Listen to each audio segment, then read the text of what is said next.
Abigail Ray hindi nakatanggap ng pera mula sa pamilya Magalona. Ibinahagi ng dating flight attendant na si Abigail Ray ang mga huling sandali nila ni Francis Magalona bago ito pumanaw noong 2009. Sa panayam kay Julius Babaw, sinabi ni Abigail na hanggang ngayon ay hindi pa rin niya nalaman kung ano ang gustong ipahiwatig ni Francis Magalona sa kanilang huling pag-uusap.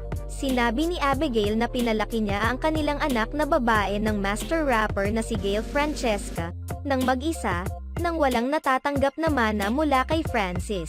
Hindi rin umano ginagamit ni Gail Francesca ang last name ng ama sa mga legal papers.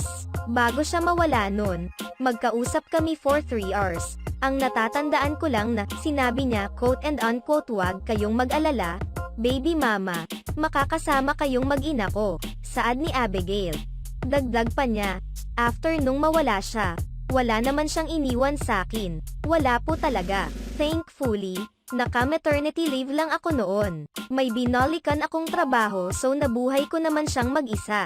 Matatandaang nag-viral sa social media si Abigail matapos nitong i-claim na may relasyon sila ni Francis. Gayunpaman, binatikos din siya ng mga netizens sa pakikipagrelasyon sa master rapper, kahit nakasal na ito kay Pia Magalona. As of writing, nanatiling tahimik ang pamilya Magalona sa issue.